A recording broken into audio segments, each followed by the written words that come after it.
together. They ask why. Every hidden corner, every alibi.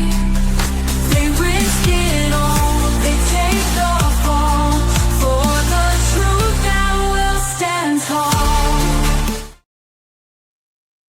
Hello everyone, I'm Tracy Derwin. In today's video, I'll be discussing someone named Marina Abramovic. And she did an interview recently and she provided some information that I think is very promising. So I wanted to highlight what she said. Before I show that, just a little background as to who she is.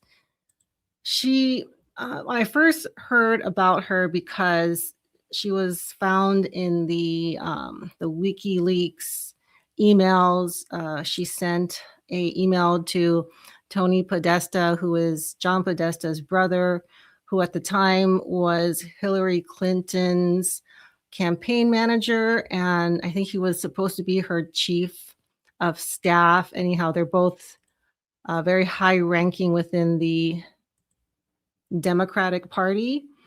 And yeah, that's John Podesta. And I did a video almost a year ago with more details about the spirit cooking and some of the activities that were discussed in the email. So I'm not going to go into too much of that.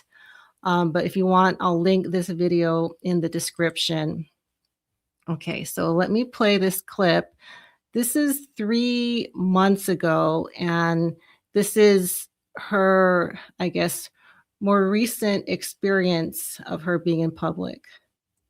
So I got so fed up with this shit. I can't take this away from me. I made a big article in New York Times saying, I'm not Satanist, I'm an artist. And, nothing I can do. And it's still there. And this problem is that I have started having bodyguards because I had the opera Seven Deaths of Maria Callas in Carré Theater in Amsterdam, and I lived there for 30 years.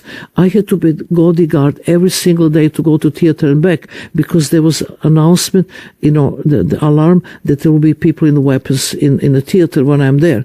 Because of the Alex Jones stuff? All of this, yeah. Then, when I was leaving the last day of performance, there was enormous, beautiful made from fresh roses, the heart in the front of the theater. And I was thinking that was for me, finishing the work. And they said, no, this is a protest for the children you just eat. So I'll be showing some clips of her with very high-profile artists, mainly in the music industry.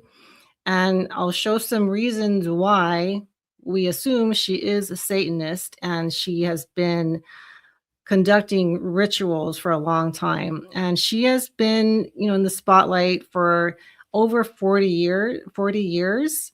And something I found is this photo. It's an old photo of her with the Knights of Malta cross. So here's a little up close. And this is similar to the one that Erica Kirk was seen wearing, a little different. Erica's has this crown on top and hers has like a flame on top. But I did find someone made this comparison many years ago, also connecting her to the Rothschild family. And that is pretty well documented. I have a picture of her and Jacob Rothschild, and they are posing in front of a painting called Satan Summoning His Legions.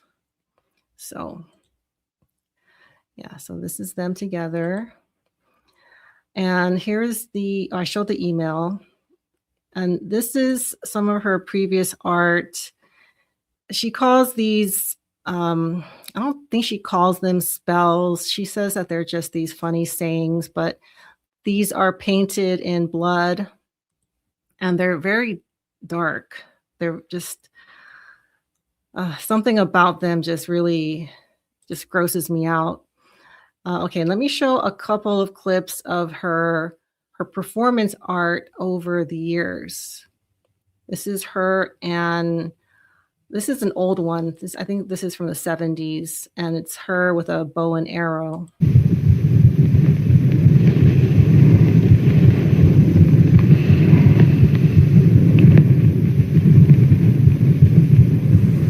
I never have had a relation with a woman, neither with a man, of such a degree of symbiotic quality. So 12 years while we were burning up.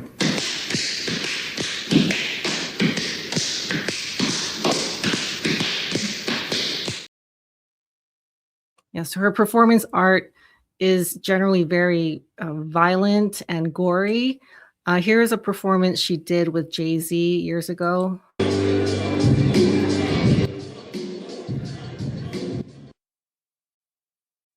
I have to turn that down because of copyright concerns. But yeah, she has been affiliated with a lot of musicians, very well-known musicians, for a long time.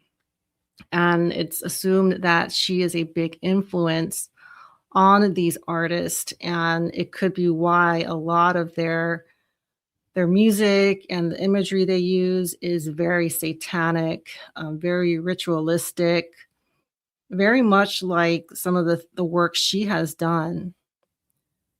And it's really blatant, so it should not be hard to see why she is considered a Satanist. Almost everything she does involves a very, demonic theme, very dark,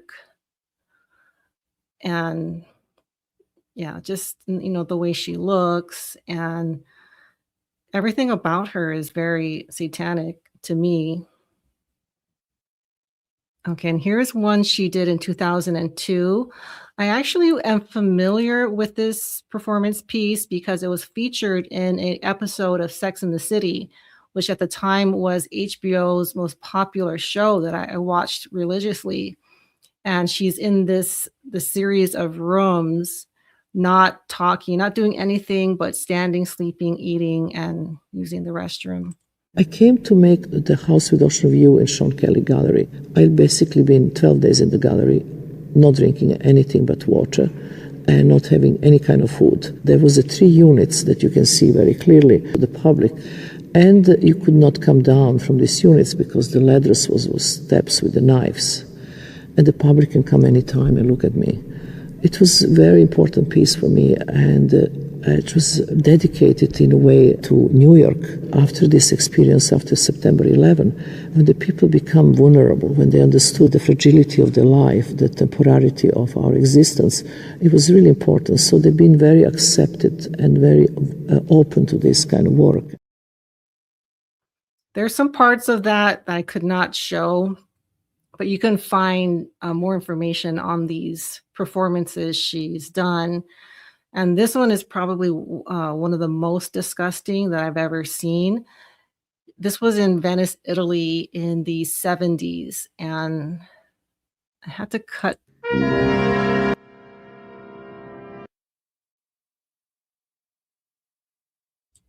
Yeah, I have to cut the sound for copyright. She wins a award for this particular performance. And there's some details that that's not included in this, but it involves a rat catcher and releasing rats and turning one into a wolf rat. I'm not sure if that's really how it works. But yeah, for 4 days, she's doing this scrubbing of cow bones. And so I'm just trying to think, what goes through a person's mind to come up with this idea that her art is going to be sitting amongst, raw cow bones with this stench. And she says, worms and rats are attracted to it.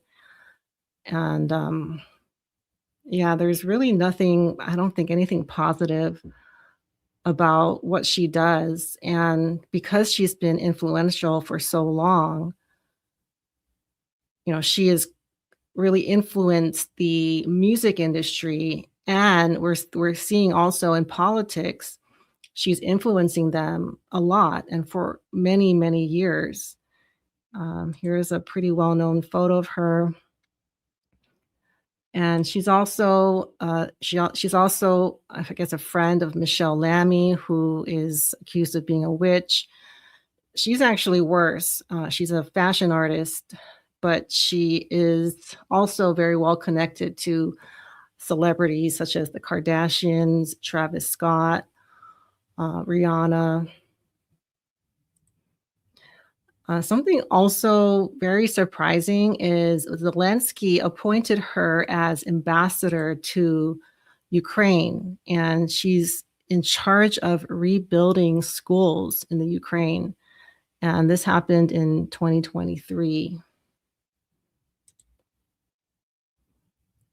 So, now that we know what we know about wars, motives behind these conflicts, and there is a spiritual component to these tragedies, to this violence, to all these things that happen during war. It is starting to make sense that she would be connected to these conflicts. She was born, or she was raised during a time when the conflict in Bosnia, like Yugoslavia, was splitting from, they were like in a civil war and many people died. So yeah, it's starting to make sense as to why she's so close to the people that she is, how she got to the level that she did. Her art pieces are worth hundreds of thousands of dollars. And I think it's because when you're in this circle, you have a lot of powerful people helping you out. And if you're close to the Rothschild, anything is possible. Okay, and then I don't think I showed, this is Lady Gaga's on the left, and that thing that they're poking is a cake, some kind of food that looks like a body in that red liquid. It is really disgusting. And a lot of very well-known celebrities have been to her exhibits and her, I guess, displays. But yeah, very, very dark. Did I show the cross? Yeah, I think I did show the cross. So I think that's going to do it. But the point of this is not to showcase her dark work. It's just to I wanted this to give people hope, because when she says that she now needs a bodyguard, and that this flower arrangement she thought was hers was in protest to the children she eats. So that tells me that who she is and what she's about has become mainstream. No, now that we know Pizzagate is not just a crazy conspiracy, there is evidence to back up what was happening. And it's good to know that people are catching on and that they're doing something, because this makes me think that we as normal people can change things. So, when, people that might be looking to do what she does, when they learn how they have to live, like with a bodyguard and the type of treatment they're getting from the public, they might think twice about partnering with someone like her, or pursuing that type of art that glamorizes violence and demonic rituals. And I'm really hoping that the art, the so-called art that we see, will start changing, because music is at a point where it has become so demonic. A lot of the performances are very ritualistic, and I think it's a very, very bad influence on our culture, especially because a lot of these artists, young people look up to. Young people watch these videos and listen to their music, even young children like mine. And so I try to educate them, to tell them that these lyrics that you're hearing, the way this artist looks, that's not normal. That is demonic. We should never try to be like that. It's not normal. When I was a child, you would never see a performance the way Lady Gaga does. I mean, it was so controversial when Ozzy Osbourne released that album that was satanic. And that was just one album. And it's at the point where most artists now are perpetuating evil and pushing this narrative and trying to normalize it. And it is definitely not normal. It's not how the world should be. So I'm hoping this is a sign that things are changing. If you haven't subscribed yet, please do so before you leave. And also like, comment, and share this video so we can get the word out. So thank you guys so much for watching, and I'll see you all soon. Bye. They piece it together.